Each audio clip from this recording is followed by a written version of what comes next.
Will appear. It's 4 o'clock. I'm going to go ahead and call to order the City Council workshop for November 18th, 2025. Are there any public comments tonight? No, sir. All right. Let's go right into 2A. Oh, yes, sir, we do have two public comments, sorry. Never mind. Raymond Galgo? He was on his way, he'll be here in a few minutes. Okay. That was for QC. The sports complex. It is, we speak at the first part of the meeting at the workshop. Who's the second? Sarah Stewart? Derek Stewart here. I too thought I would speak at the agenda item, but, Come on up. okay. So item 2A has to do with the reimagining of the parks. Right. And I met with Jay this week and wanted to get a closer look at what the ideas were for Lehman Monroe Park in particular. I'm part of a group that meets there at the dog park. I spoke with Brenda Hughes a little bit about this, and I think maybe my husband had a few words with Kent about it also. Thank you so much for giving me some time. We meet with people, we go to that dog park, we use it all year long. For some folks, that is the only time that they get out. It's their only social activity. For a lot of them, they are disabled, and that's how they exercise their dog. For a lot of folks, accessibility is a huge, big deal, and Singing Winds just hasn't been cutting it. And for a few folks, it's a mental health issue, big time. And we have one of the most beautiful dog parks of any of the surrounding counties. We have people that come here from all over the place for our dog park in particular. We would like to see our dog park restored. There's a good portion of the fence is still in place. We've gotten a few bids, and it wouldn't take much to put it back together. In fact, it could have been up and running by now. And in fact, I think you probably have a few private donors that would be interested in doing that. You've got a lot on your plate with the reimagining of the parks, and I think this is one thing that we could just keep as is. And I would ask that you consider it as a cost savings to us, the taxpayers, and as a piece of this community that makes it such a great place to live, to just simply restore our dog park at Lehman Monroe. Thank you. Thank you. Has the first person arrived yet? No, he has not. Do you want to speak in his stead? I don't live in the city. Okay. Okay. You don't have to live in the city, but if you would like to speak to whatever subject he was going to speak to, I'll do a little something. you need to state your name Charles Johnson. and which city you live in. Do you live in I Kerrville? live in Kerrville. Okay, go ahead.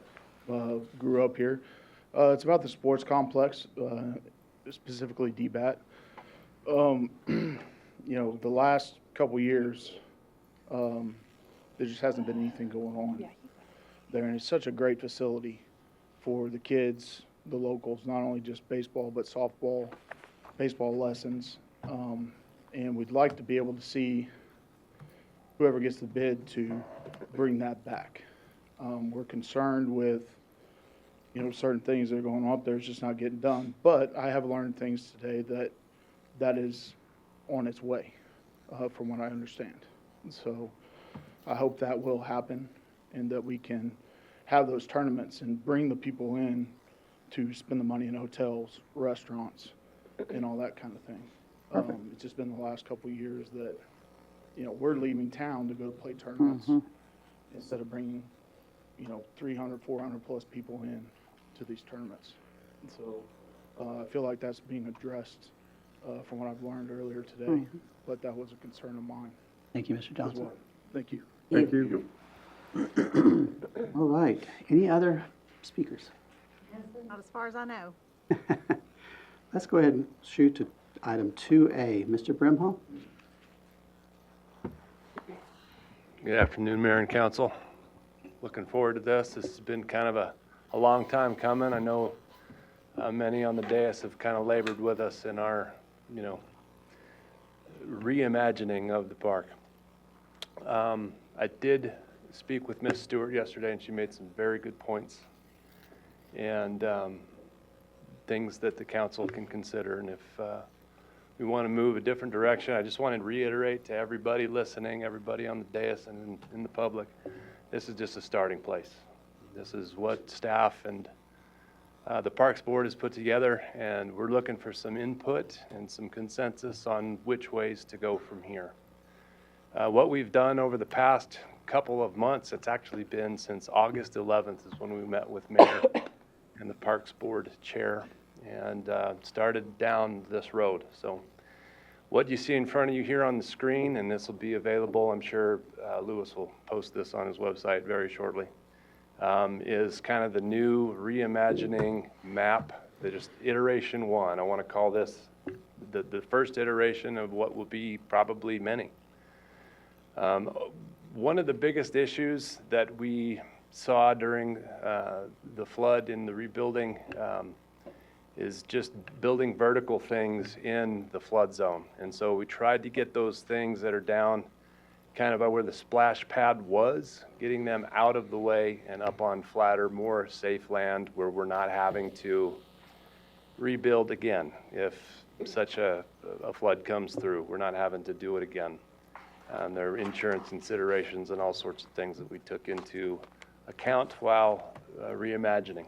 So over on your right, I do want to mention that that is my crude drawing. It's not to scale. The next slide is going to show a little bit more of an overhead that shows dog park, memorial playground, and splash pad in that area.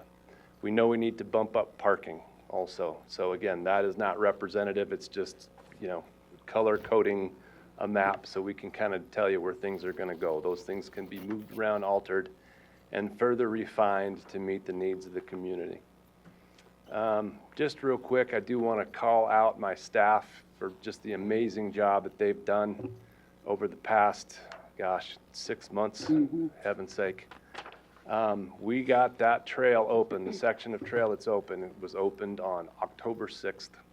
We were planning on going up to Tranquility Island and blocking it off because of the Lehman Monroe footbridge, or excuse me, the Lemos footbridge that's got some issues with some guardrails that we're working on. Those are being fabricated right now, so those should be up in the next little bit. We're kind of on pins and needles waiting for them. But that same day, we drove through. My staff did such an amazing job that we were able to open the whole thing at the same time. We had kind of staggered the opening just because we weren't sure how far we could get, and they just, again, I can't ask for a better staff, and kudos to them. And it's being used, and it's wonderful to watch it being used. So again, you'll see here the river trail in red, and those are the sections that are open right now currently, that and more. Hopefully soon to be more than that.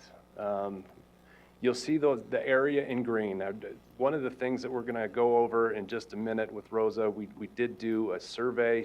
I wanted her to kind of go over some of the survey results that we saw briefly. And the riparian zones and the ecological considerations that need to be made in this park are at the high end of what is expected of staff and of council in the rebuilding process, and we're well down that road. I'm happy to report.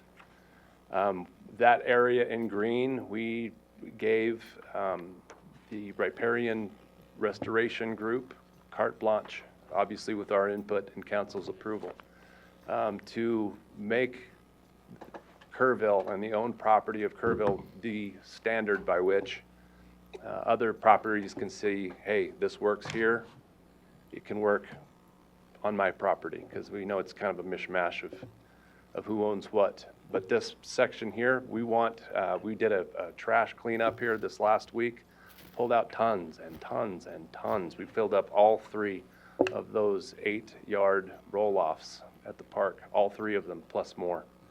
I think my guys might have gotten done with it today, but that was a lot of trash. So those efforts are ongoing.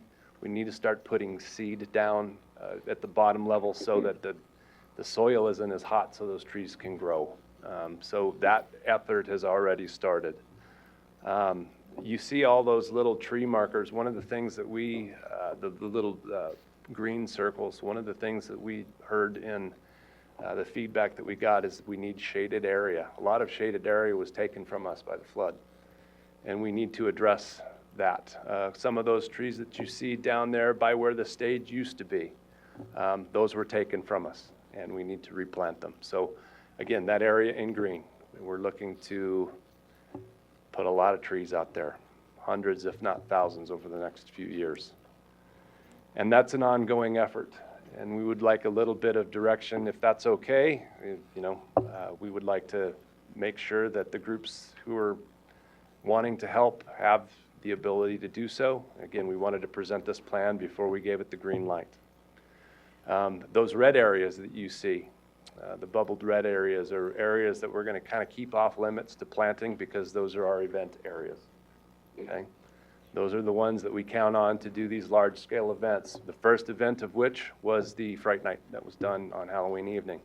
That was the first big event that my family was able to go to in the park. It was awesome to see, and we want to see a lot more of that. So we want to make sure that that space is also protected, but has shade and has all the things that people expect that it have, and that it remain open for years and generations more so that people can continue to enjoy it. So our fitness court was completely demolished. It was washed downriver. We found pieces of it in KSP, believe it or not. We do want to build that back, and that's that red little area right there by the sand volleyball courts. It's a little bit, there we're not gonna have to rebuild it again if it does flood, okay?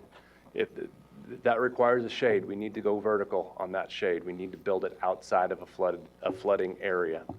Also, you see a basketball court. We need basketball on this side of town in our parks. We do need it badly. And so a covered basketball court, and honestly, it could be used as a multi-purpose court also. You can do small events in there. You can rent it out for parties. You can do all sorts of things with it. We need more programmable space for sports and for just reservations. You'll see that that's on the current footprint of there's a small playground there. To put the playground surfacing down is about a $20,000 commitment, believe it or not. So we didn't want to put it down before we were sure what the direction was from council, okay? But our plan, at least right now, is to put the basketball court there. Okay, down now where the fitness court was and also the splash pad. It's very difficult to go vertical in those zones. So we think a pickleball area down there where the splash pad is a good idea. We do need a lot more pickleball space in Kerrville. That we talked about tournaments and whatnot, and the availability of spaces like that for intergenerational play, meaning the young get to play with the old, and mom and dad and grandma and grandpa can play with the kids and grandkids. That's a very important thing. And pickleball is probably one of the most important pieces of that puzzle in a community right now. Again, bumping out the parking a little bit to the left there. You put pickleball courts in, you're going to need more parking. So parking is kind of an issue throughout the park that we need to address a little bit better. And then where we shoot the fireworks off, down there to the left, lots more shaded structures. Those black squares that you see, those are all shaded structures, whether they be trees or benches or areas where people can sit and enjoy their lunch while they're on their break or in going to and fro along the river trail. That's an important piece of the puzzle down there. But that's also bumping the parking on the left there by that trailhead that accesses the footbridge towards the library. And that's pretty much it. The memorial site also, this is again, highly conceptual. Lupe kind of became the de facto mascot during the flood. She survived.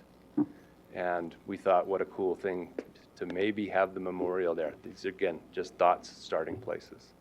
We know there's going to be a lot more discussion on that topic. And then you got that boardwalk there, back behind Water Street. Little pie in the sky, but we wanted to put it on there because it's pretty great. So if there's any questions, any comments, any direction that the council has, we'd love to hear it. Let me start off by saying thank you for the hard work. We met in August. I remember we all decided to reimagine, not build back what was washed away, but build back what we wanted, what would serve our community better. And I think this is a good first draft. I do. I also use the dog park.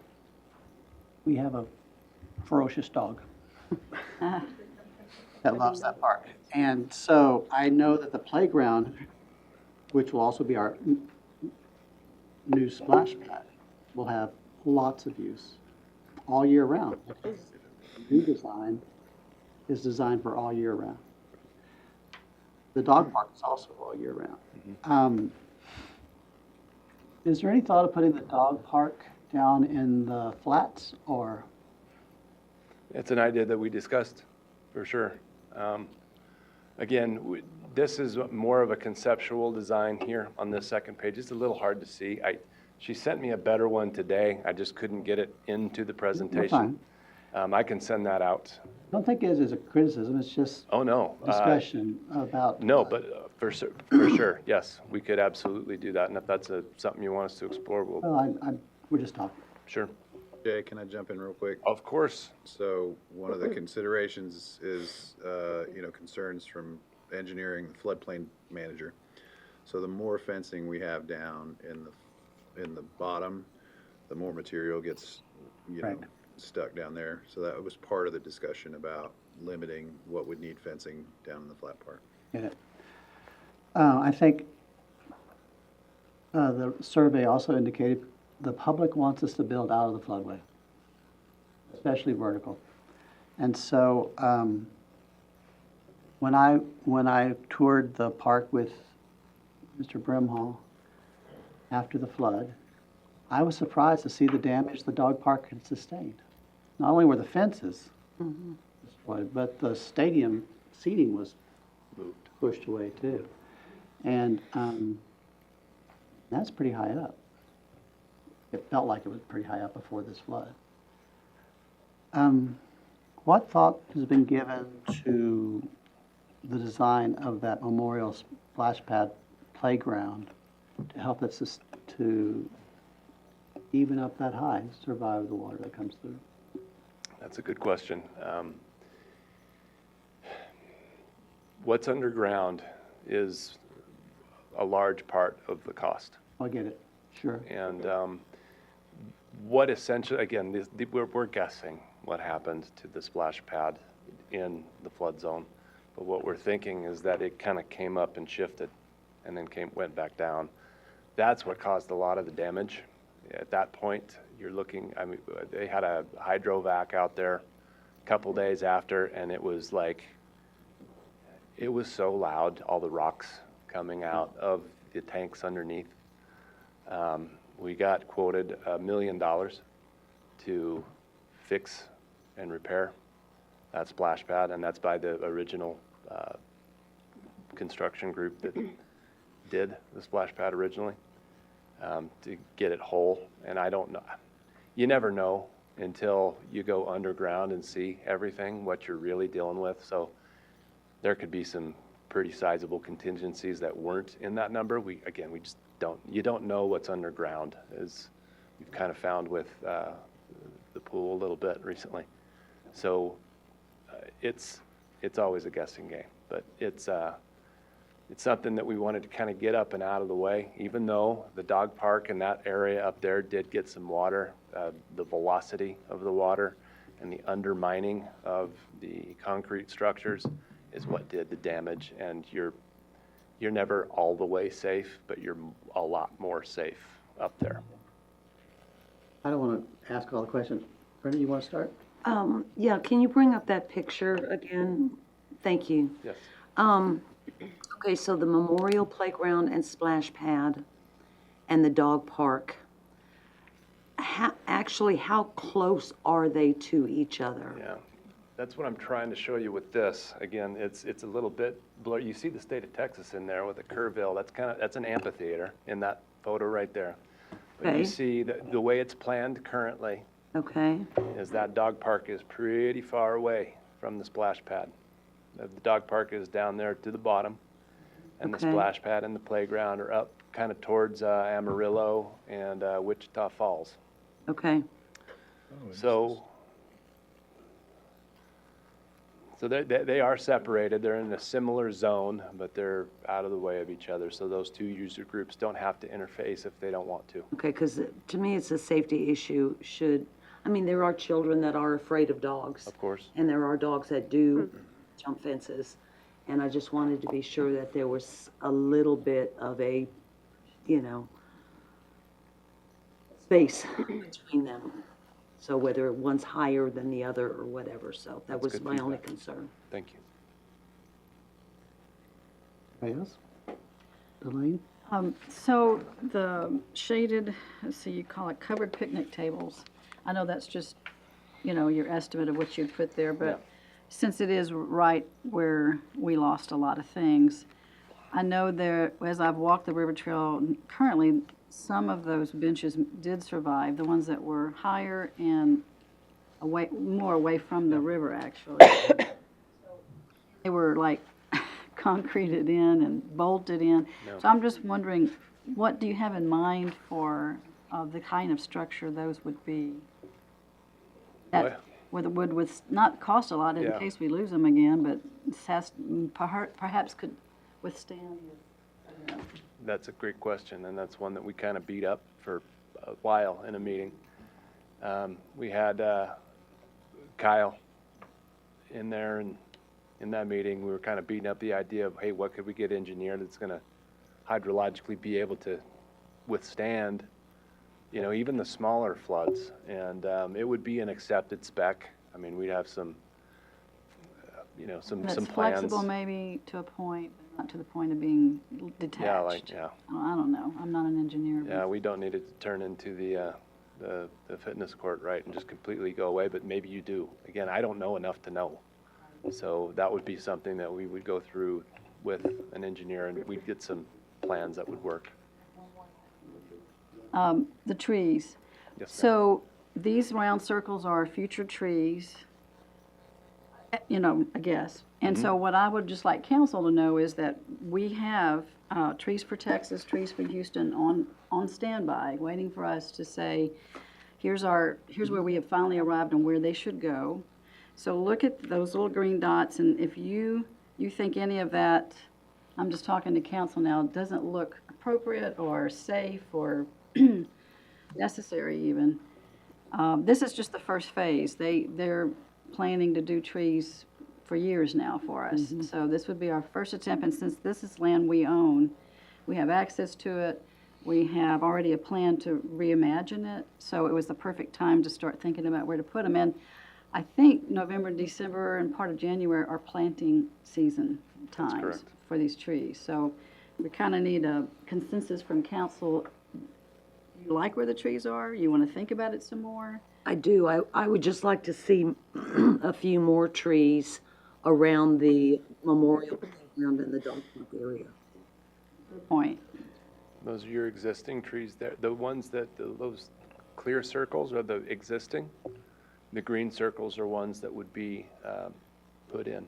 If you want more, I love more trees. You're not going to get any argument from my staff. Yeah, as somebody who used the playground a lot with all my grandkids, it would be nice to have a little bit more shade in that area for the dogs as well. Fair enough. That's great feedback. Thank you. I think as many trees as they can get would be great. I think it's going to be 1,000, but, that would go fast. So we definitely want to add some here. Comment? I do. Jay, I just have a couple of things. One, and I'll start with a question. I see a signature tree here. Can you go into a little bit more detail on a signature tree, please? In all of the wrangling, I got it. forgot that whole detailed conversation. So the signature tree, the tree growth you know, we get these from the nurseries, and so it takes a while for it to become a 2-inch tree, right? And those are what you see a lot in the 15 to 30 gallon trees. Those are going to be like your 2 to 4 inch trees, and your 65 gallon tree is going to be a little more robust. That's going to be the ones that's like the deer is not going to get that one because it's about it might even be a 6-inch tree. I'm not sure it's that big, but that's the one kind of big one. I think they just placed it there, not knowing maybe that could go somewhere else. That could literally be anywhere. Yeah. You know, that's not set in stone by any means. They also, you know, they came in, they don't know what they don't know either, so it might be That's what I was better gonna say. by the memorial space, right? I will say too, the other piece on the trees, I think we want to get a little bit further down on where you all want to be in terms of construction, because we're gonna have to do some demo work throughout the park, and I would hate for there to be trees planted and then we have to come in with any kind of heavy equipment.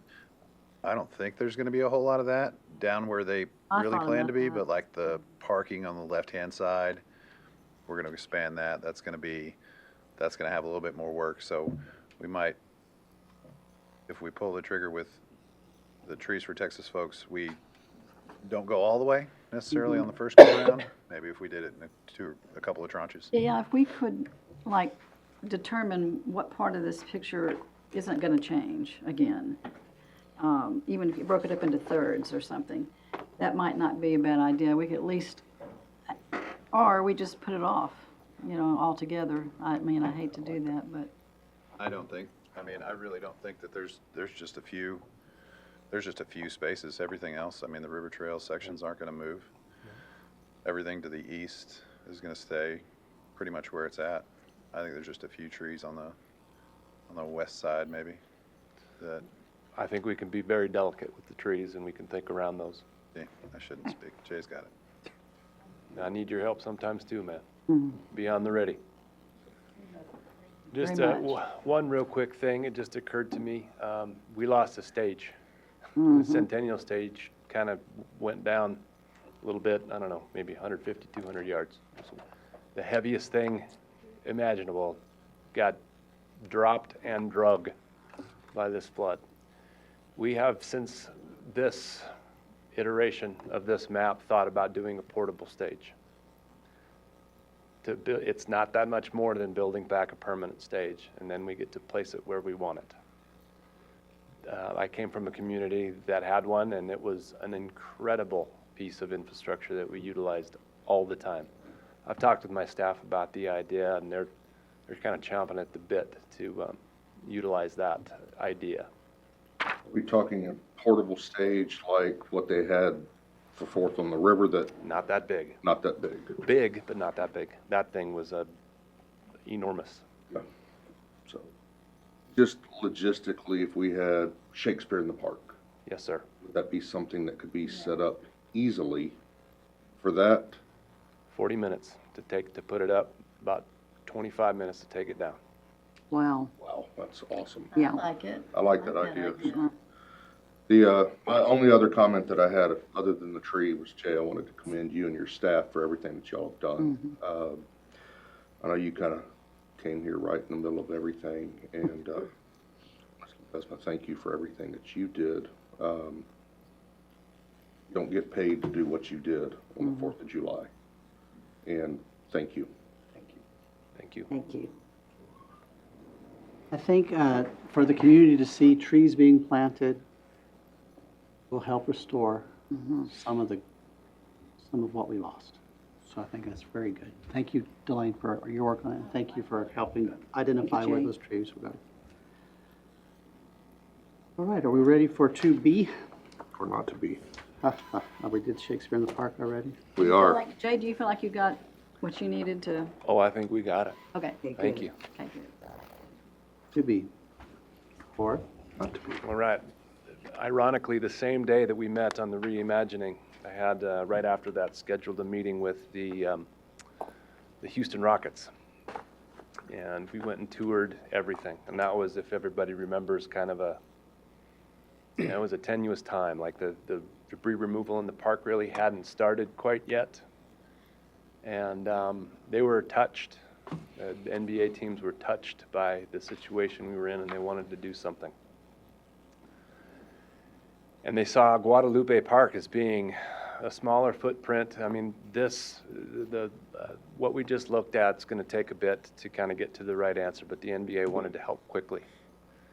And the idea of forming a partnership to rebuild Guadalupe Park came up. And so all three of the NBA teams in Texas, the Houston Rockets, the San Antonio Spurs, and the Dallas Mavericks, are going to donate $125,000 apiece, and the Texas Hill Country Foundation will do the other half, and we're going to build this park back. And we want to do it before, I'm going to really box myself in by putting a time frame on it. We want, there's an escape hatch there.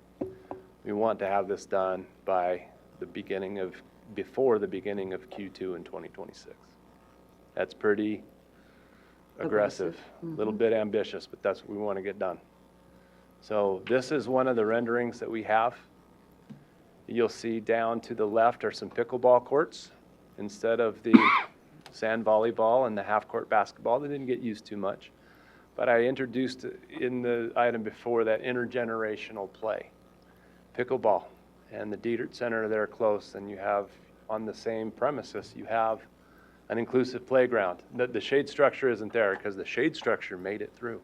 It will still be there. We're not taking it down. We're just going to restore what was there underneath that shade structure so that you have the opportunity for intergenerational play on the same site. And it's close to the Dietert Center, which is important. Our older folks need to get up and move. And this is going to offer them the opportunity to do that. I tell you, pickleball is, I was looking directly at you, Mr. Merritt.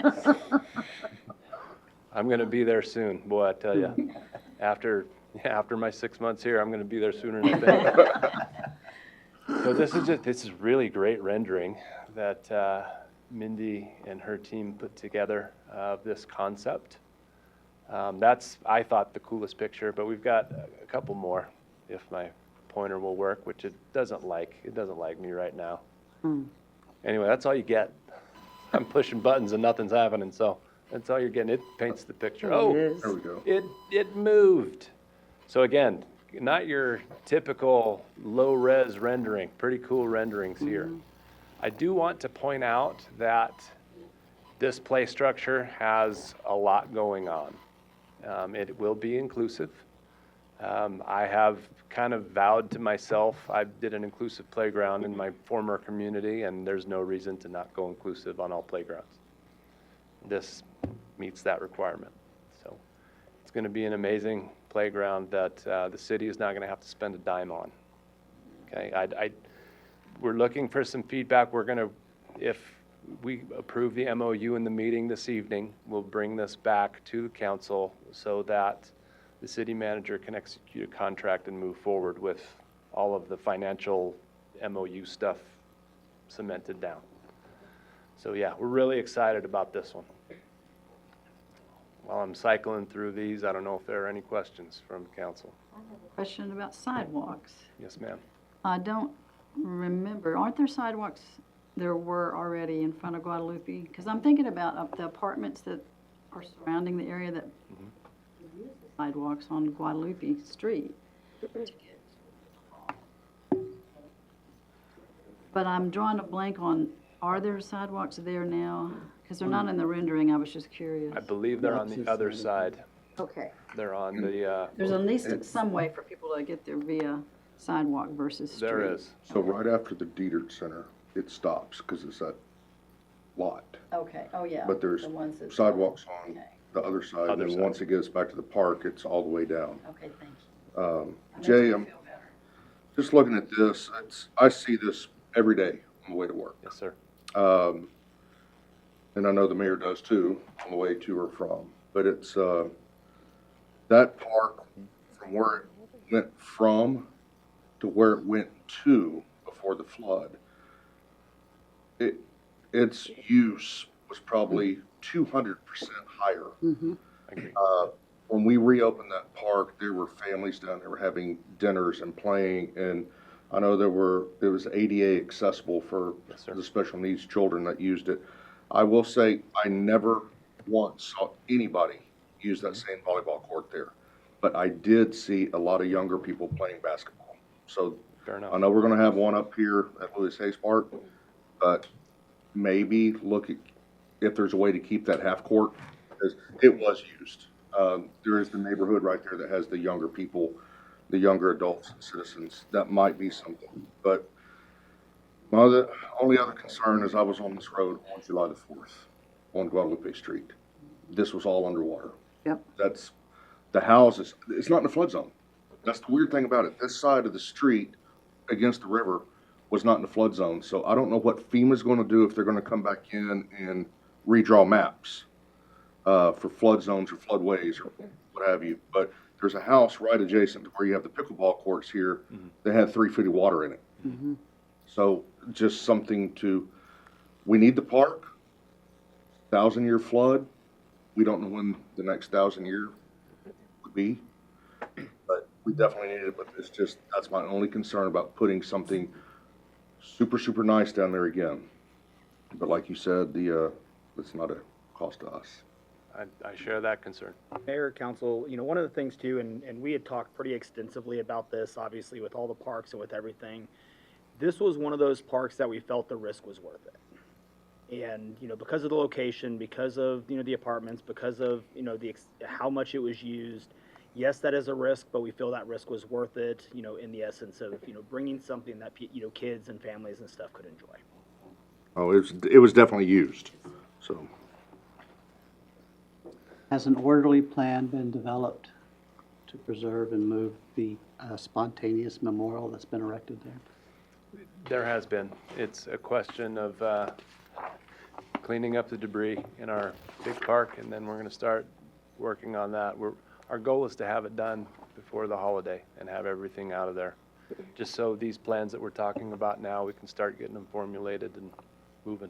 Those spontaneous memorials, built without any supervision, have meant a lot to people. They really have. So if there's a schedule when it's going to be moved, it'd be good to let people have time to go visit it one more time. You bet. We'll let Crystal know, and we'll get the word out, sir. Thank you. And we've put it out already, Mayor, one Have we? time, that we're gonna be taking down those, that we took down some of them already, but that we were gonna take down the remainder by November 30th, by the end of this month. And so we'll put that out again. Just so they can visit. Oh, 100%, yeah. And then the folks at GEM, Global Empowerment Missions, have said that they would house that stuff indefinitely while a plan gets formalized Thank you. for everything. Yeah. What's next? 2C. We make Unless a you all have motion? anything No. else? One other thing, it's a small detail, but it should say Texas Hill Country Community Foundation. That community word is not in there, but I just want to make sure that is. That is important. Thank you. Community Foundation of the Texas Hill Country, technically. I was out trying to say that with Stuart a few weeks ago in the park for a video, and I just couldn't It's get a it. lot of words. I missed know, it don't also, worry. and I've said it one way and it's not that way, so It's now that it's okay. there that way. I understand, trust me. All ready for 2C then? 2C. All right. Well, the speaker a little bit earlier kind of mentioned a little bit. I don't have a presentation for you, so this is just going to be me talking and y'all asking questions. So And did we have a speaker that wanted to speak on this, Shelley, but wasn't here at the beginning, or no? We did. We'll get you in just a second, okay? everything I heard from that speaker we're addressing. I had a big grin on my face. He's going to be happy about this conversation we're having now because his concerns were the city's concerns. Okay. And we were given a little bit of feedback by council a few months back, I think it was before the flood, to move forward with an RFP to find a new operator at our Kerrville Sports Complex. And we have done so, and we have some representatives from the operation in the recommendation that I wrote. They had the community thing down. That's the most important part to me. And those were the parameters of the RFP, so they scored very high on that. So we're looking forward to making a recommendation to council in the next meeting, provided, they satisfy any questions you have in terms of where you want to see everything go. Let's go ahead and have the citizen speaker. Yes, sir. Your name? Raymond Galgo? Come to this microphone and if you don't mind saying your name and the city in which you live. My name is Raymond Gallego. I'm a resident of Kerrville. I don't know what Charlie said earlier, but Charlie is also a concerned parent for that complex. We're currently involved with Select Baseball. I'm also involved with Kerrville Little League. Sorry, I just came into town. One of our main concerns is that facility's use has been diminished for the last couple of years. When we first moved to Kerrville, there was tournaments, showcases for boys and girls, softball and baseball every weekend. And now that our children are of age, it is not getting utilized. Our main concern is that the kids of Kerrville and the kids of Kerr County have access to that facility anytime it is available to them. There's plenty of organizations around the state and this country that when they move in and they take over, it's their org is the first priority, and we want to make sure that that doesn't happen. So, because those kids are going to be the future kids of Tybee High School baseball, football, and the soccer program as well. So we're just concerned citizens, and we want it to be utilized. We know the city operates. Y'all put a lot of money into it. Those facilities are nice. We travel to other facilities that are about half capacity of that, and they're not that nice. They don't have restrooms, there's no shade, and the concession stands are horrible. We know that this facility will fulfill everything that we need. It will bring people here, and it will bring, of course, the tax revenue. A lot of us have businesses in town, right? And that's how the city makes money. They'll come here, we advertise, they spend their money, they stay the night, they enjoy themselves, and then they're gone. And we appreciate that. So that's what we want. Thank you. Thank you. Thank you. Can you address some of those concerns, Jay? I mean, I echo exactly what the gentleman just said. It was the reason why we terminated the contract with the owner or the operator, the current operator, and gone a different direction. So the written recommendation speaks for itself. We're looking forward to having a good relationship with the new operator, and there's going to be a lot more communication with the city, with my staff, and also with KVB. There needs to be. That was drawn into the contract before, and there weren't many teeth in that contract to make sure that that was happening. That's not going to happen this time. You don't have anything you'd like to add? Yeah. Come on up. Mayor, council members, my name is John Junker, glad to be here. Really excited about the opportunity. I have Jeff Quillen here, and just to give a little background, when I was approached to help the city put a group together that could really make a difference, we contacted Five Tool, and Five Tool is all about coming here. They will be kind of the banner that we'll run our events under. Really reputable. I've been in youth baseball I got caught up in baseball for about 5 years, got really heavy into that. And so my goal and what I was asked to do is make sure that we really work with the community, create an economic impact, get people to stay in the hotels, obviously use the restaurants and buy gas and all that.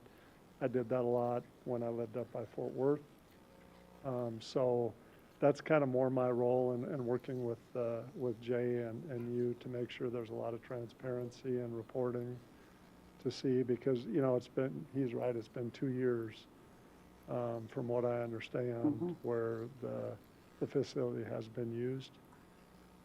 The DBAT, we're still working through that. Technology in that is old and gone. It's tired. Wasn't taken care of well.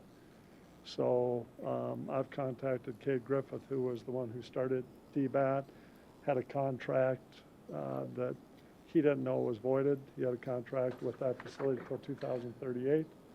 So we're going to work with him just to see where he's at, so there's no issues, whatever direction that goes, which I think is really important.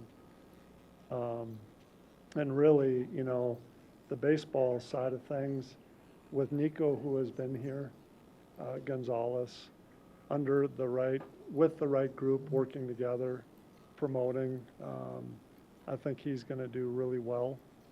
And Jeff Quillen, I'm going to let him speak for himself because he's got a incredible background. I've known Jeff for 10 years through youth baseball, and I think it's really worth hearing what he's done in youth baseball. So really excited about the opportunity. Got a lot of work to do out there and get this promoted and get the tournaments built up out there again. So appreciate the opportunity, though. Thank you, sir. Thank you.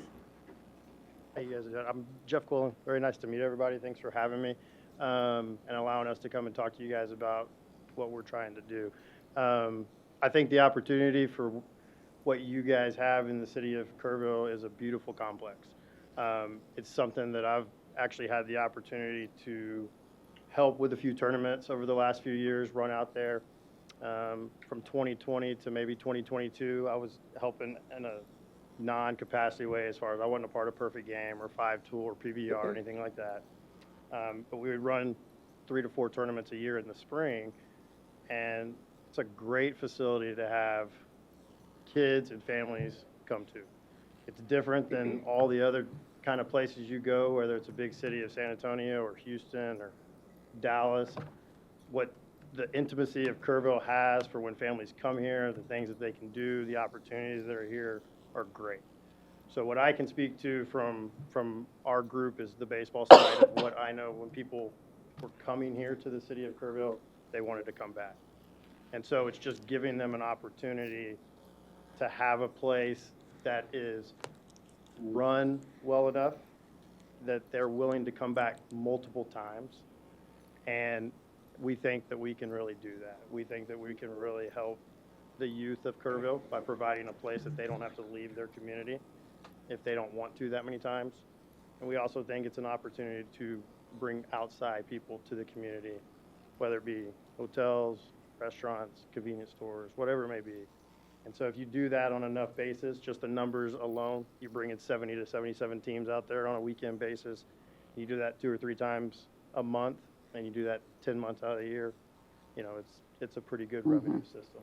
So appreciate the opportunity. We definitely hope that, you know, we get the opportunity to work with the city of Kerrville, and thank you again for the opportunity to talk to you.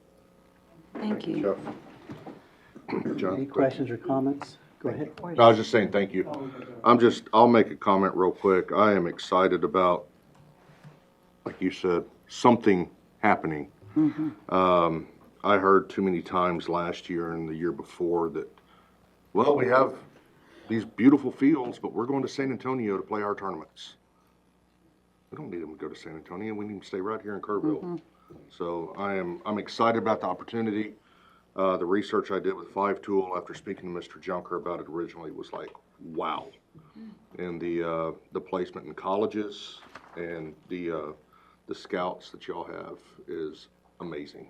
So it's a great opportunity for our young players to be looked at an early age before they go to Tybee or Ingram or Center Point and play. So thank you all.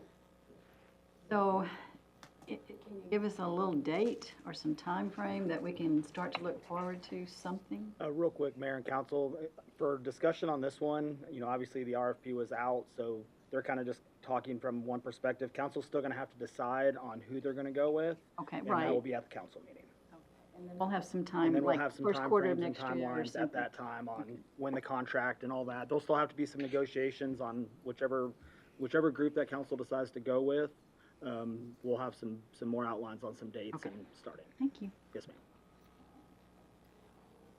Other questions? I just want to make a comment. Go ahead. Those fields cost a lot of money to maintain. And I know that they were done as kind of a quality of life project, but I think something to the tune of $600,000. That just rings in my mind as either what the maintenance is on those per year, or what it costs per year to make those fields. And the one way for taxpayers to recoup that money is through tournaments that are here, and people who enjoy our amenities like our restaurants and our bed and breakfasts and our river. So I would like to see those tournaments happen sooner than later. And so I would like to encourage council to vote wisely tonight. Thank you. Right there with you. We hardly ever vote wisely, so. That's why I brought it up. Tonight, Let's vote maybe. wisely We'll make an tonight. exception tonight, though. But just tonight. Just tonight. Any other questions for Mr. Brimont? Thanks to Parks Board as well. 2D, Mr. Harness. Start with you. Mr. Mayor, members of council, thank you for taking time this afternoon. So the presentation I have for tonight for the Quality of Life projects, CIP projects, pretty much it is the same exact one I gave to EIC last night. At the very end, I mentioned a project that's no longer going to happen. Not too soon. I watched most of it, but Yeah.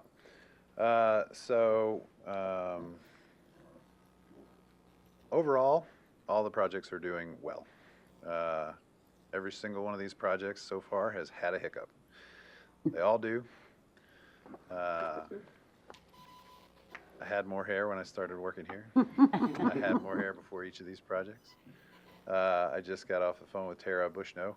I'm gonna lose a little bit more, but we're on our way. So, for everybody's understanding, we had these 5 projects plus 2 additional playground playscapes. So the Calu Theater, the Olympic Pool, Scott Shriner Golf Course, Granger McDonald Park, and the AC Shriner House, along with what you heard earlier from Jay about Guadalupe Park, and then the new playscape out at KSP, which wasn't damaged during the flood. So the theater opened at the end of September. They've had 8 events in 7 weeks. I was at the Spirit of Scotland thing, and it was awesome and an interesting thing to I hadn't been to a theater in a long time, and I was like, man, this is fun to watch. Like, I just, you know, when you don't go to it for a long time, you're like, I remember I used to go to these. These are fun. And so they've had several events thus far. Heard good things from Jeffrey Brown and his team over there. It's kind of this silent project. You don't really see it. You don't really look at the roof or the HVAC system. You just know the air conditioning is working or the heat is working. They're also working on some interior renovations themselves, renovating the bathrooms, not the Presidium, the vomitorium, which is one of my favorite words. That is the area between the hallway, lobby, and the theater. I think they're working on adding maybe say it some again. vomitorium. I'm gonna try to say. I'm not going to spell it, but it's a real word. And it's one of Call my it a favorites. hallway. So that project is done. We had estimated $4 million on that project because we didn't know. That ended up being way too high, which was great. And the total cost of that project ended up being just over $3 million. Yeah. The Olympic Pool is ongoing. Those are pictures from this week or late last week. Picture on the right, if you see behind that tree on the left is where the building used to be. So you'll see the railings coming down. That was where you would walk down to come to the entrance. So that building is completely tore down. There is a change order. One of the line items we had as a miscellaneous line item was for plumbing. We had a $50,000 line item. We knew there was a leak down there, but we didn't know where. It's a lot of plumbing parts in a pool. So now that they've had a chance to unearth it all, that's gonna be more like $150,000 for that line item. So it's not increasing the cost of the project. We're gonna have to pull from contingency earlier. But the benefit is that this isn't too complicated of a project. And so, hopefully we won't have to pull too much more contingency. But we have in each of these projects thus far, Michael, reached into our contingency. were you able to save any of the artwork that was done out there or not? Any of the artwork that was out there, no. Yeah, they did some artwork, in that building where the sparrows, On the walls, yes, like no. okay, So we are gonna get a chance to redo all that. okay. That would have taken the demo budget and shot it pretty Okay. high, yeah. I did send an email out today, though, to Kelly and Catherine that somebody's tagged the skate park. And I thought, maybe what if we just get a professional tagger, artist who makes a lot of money at it, come out and tag professionally the skate park. Maybe the skaters will respect, or the taggers will respect, the artwork. Yeah. I don't know. I'm not a teenager anymore, so I don't know what kids respect at 17. That graffiti places, but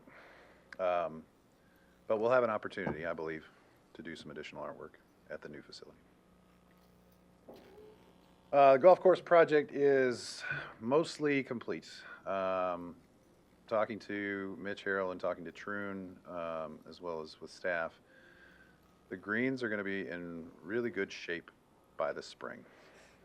We had a few less days than we wanted to get it open. And now everything's going to go dormant here pretty soon. We have additional staff out at the course to help with maintenance. We have additional equipment that's going to help, specifically a roller for the greens that's going to help smooth that out. So the greens are going to be in real good condition come this spring. The rest of the facility looks fantastic. We are lacking the green flush restroom. So that's kind of our last piece. We're going to have to still build a pad for the restroom itself. We're going to have to crane it out there, and assemble it. So it's a bit of a process, but we're still going to be under that budget of 3.65. And that budget was originally 4, but we reduced this budget and we reduced the budget for the theater to help the increase for the pool. Everybody remembers that. Mm-hmm. And then staff put together these side by side, so September of '24 and October of '24 sales versus this year's sales, September and October. So you'll see that they're doing well. We're going to continue to have more detailed analysis on all of our enterprise conditions, but just right off the bat, simply from a revenue standpoint, they're doing considerably better than they were last year. Okay, the AC Shriner House and HHHC. This project is going to continue to be in our court for a little while longer. We were supposed to turn over the keys, we thought initially November 15th-ish. We got pushed back by a few things, and this last one really has to do with the state and the Texas Department for Licensing and Regulations, TDLR. They have to review the material that goes into the elevator multiple times, and the schedule they have is kind of, it's a little complicated. Additionally, we added some paint work to the carriage house in the back, as well as some modifications to the paint for the entire building. So we're hopeful to turn that over to the HHHC board and staff in, I'd say, mid-January. I heard something at a meeting about some irrigation issue that would have to go in later, and we're putting grass down now without it or something like that. Help me understand. Irrigation now? We have temporary Okay. irrigation out there now. But will you have to take up that grass you're going to plant to put in permanent? There's no, Grass is staying. So the landscaping plan is very minimal because there wasn't a budget for it. Mm-hmm. We discussed removing all of the you know, in that bowl, there was just a kind of a mishmash of things. So as a part of that discussion, we used some of that landscaping dollars to help terrace that. There's going to be some additional work that is a second phase to the project. But the landscaping was kind of, we did as much as we could with what we had, right? I didn't probably hear all of the story anyway from the source that I heard it from about the landscaping and the irrigation, so. I could take that real quick. So on the landscaping, what we wanted to do is we wanted to work with the board. So we got with Angela, their executive director, and we didn't want to dictate what the landscaping was going to be because we knew that they were going to have some ideas. And so we said, hey, look, let's keep it a blank canvas. We're going to talk more about some of the amendments to the agreement during the city council meeting, and one of those is the landscaping piece. That way, the HH8C board and Angela and them can really decide what they want to do on the landscaping, and then maintain it and do all of that. That way, we're not having to kind of coordinate our park schedules, with their stuff. They're able to kind of do it on their own without having that bureaucratic oversight. And so that's why we wanted to do a blank canvas and really give them the opportunity to do what they wanted with the landscape without us over their head. Do what? Does their board have funding? I don't know. We didn't really want to dictate that. That's kind of on them. I know that they're looking at some ideas. We didn't have it in the initial one.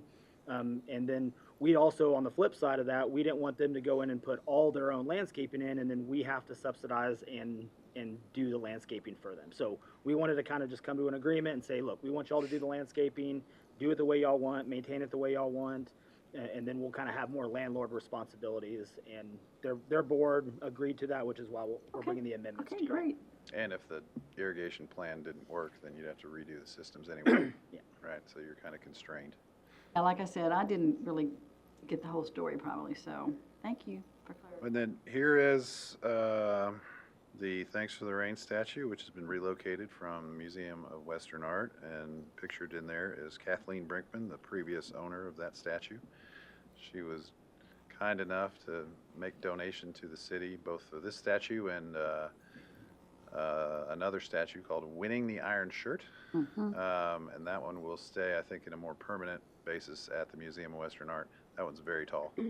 That one's 20 feet tall, 25 feet. I'm not sure. It's 25 feet, but it's pretty tall.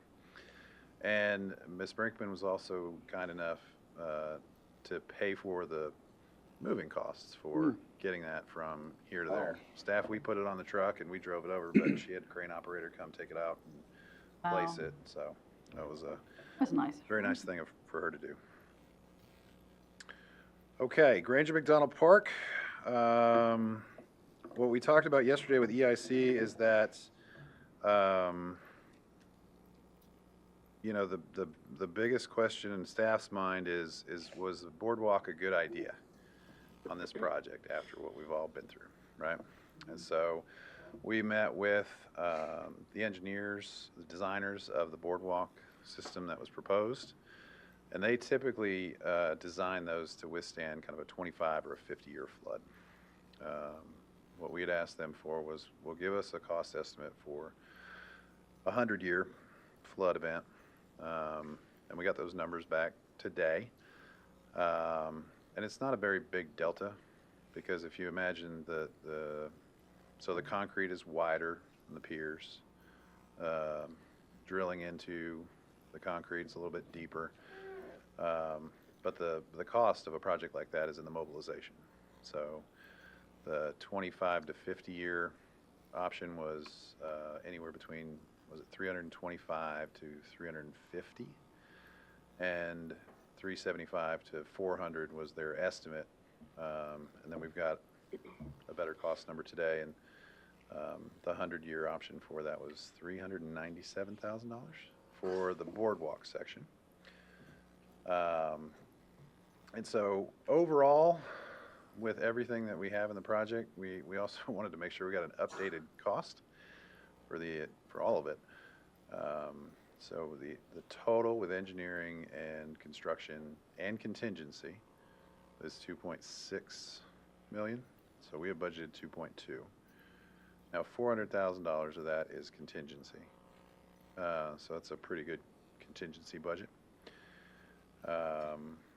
immediately kind of wheels started spinning. Well, what can we do? Because that's in excess of what we have. There's a bioretention piece to this. There's a vegetation piece to this. I think those are things that we could approach UGRA, see if they'd be willing to fund some grant opportunities for us here. It's right next to property that they own and they plan to operate with. We do value engineering all the time. We're doing it right now with other projects, and so we'll do that with this project. But the boardwalk itself, which is the main piered-in piece, right? That's $397,000. And then with the kayak launches, which you figure there would be, they figured 4 launches and an additional handicap launch. And so the 4 launches, that would be the thing you would see that's attached to the boardwalk, just kind of floats out there like a gangway. So those 4 would be around $60,000, and then the handicap accessible version was just over $100,000. And so we had some funding come through at the Guadalupe Park with the handicap accessible swing. And so maybe there's some opportunities there for us to search some of that out as well. So we just got those numbers back today. And so we kind of want to dig in a little further on opportunities that might be kind of easy buttons. But wanted to get that in front of y'all and just kind of get everybody's temperature on it. Now, I think if we get a flood like we had, or the flood we had last year, the kayak gangway thing, they're gone. Those things go. They would shear off immediately. The boardwalk built to a 100-year flood standard, does it stay? Does it go? I don't know. I don't think the engineers know, right? I think the piers stay. I think it depends on what's the machination that comes downriver. If it's a tree that gets wedged, you know, in between the pylons, and then something that weighs 10 tons comes in behind it, hits it, I think it's probably taking most everything in front of it with it, right? But the majority of the last flood did go towards the other side. So if you stand at Granger McDonald Park or out at the landing, you'll see across the street there's like a sheared piece of the water on that northern shore that's gone. So I don't know.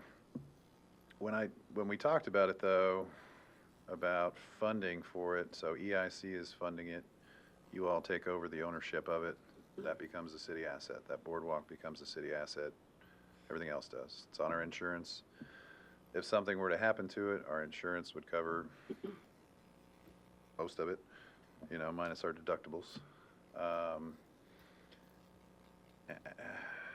I think, you know, we talked about maybe it's not a bad idea for us to fund first iterations of these. And then I'm not sure about if something happens and it's demolished, we would have an expectation that it would get replaced. The citizen, once it's out there, you can't not have it. Citizens are like, hey, where's my pier? I go fishing every day. Right? That's my new kayak launch. But I know we're working on a POMA with the GRC folks. It sounds like they have raised a considerable amount of the funding they need for their first phase of their project. So staff feels comfortable recommending moving forward. We're obviously going to have to close the gap on all of this. But I think the way that it's described from the GRC folks, if you don't have the boardwalk, it's sort of just another boat ramp, which we have 2 of those across the street. And so I think it's a linchpin to their linchpin. It's an integral part of their of the project to them, and they would like to see it stay. I would like to protect y'all and, you know, these assets. I mean, the floodplain manager doesn't like it when we build things in the floodplain. So that, I'll turn it back over for any questions you have, Mayor. Any questions on any of the quality of life tax bond projects? Well, this particular part, is there a deadline, or we do have a looming timeline of we need to start making a decision? We're getting close to 100% construction documents. These are the last pieces that we have out to Hewitt engineers. What are the costs, what are these things? There are no grants that were pending on this. The timelines are not, they're not constrained by anything other than it Wanting starts to do costing it, more yeah. money the longer we wait, right? And then as we get close to the new year, prices will inevitably change for a lot of the distributors. Yeah, the only thing that we would add, Mayor and Council, on that one is we'd like to have, an agreement and a POMA in place with the GRC board before ideally we break ground, but that is not going to stop the RFP process. It's not going to stop the selection process. We still have something that we need to do, but ideally we would recommend having a POMA, which is a Parks Operating Maintenance Agreement, in place with the GRC board for the maintenance operation and everything of that park prior to us sticking a shovel in the ground. But we are certainly going to have to do some value engineering if we move forward as is. All right, questions or comments on any of this? I might rip a Band-Aid off, but I'm gonna ask a question. Dalton, there was an email that was presented to yourself and to council about an anonymous donor out of the Austin area to get them over the hump. Did that happen? Or do you- So obviously I want to make sure we protect the donors, identities. A lot of this stuff is on the private equity side and private side. I can confirm that they are well on their way, and I'm comfortable with what they have secured in donations. Perfect, thank you. Does staff need anything from us? I think as long as you all are good with it, we're going to move forward. We are going to talk with Hewitt, and we'll get some better costs. We'll start putting it out on the street and see what we got to modify. We have consensus for that then? All right, you got it. I think that covers everything I got. Thank you. Thing, the callow is good for hair retention. Just, You just won't get me into the theater. My wife will have to.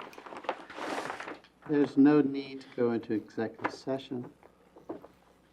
So at this time at 5:12, I'm going to go ahead and adjourn the city council workshop.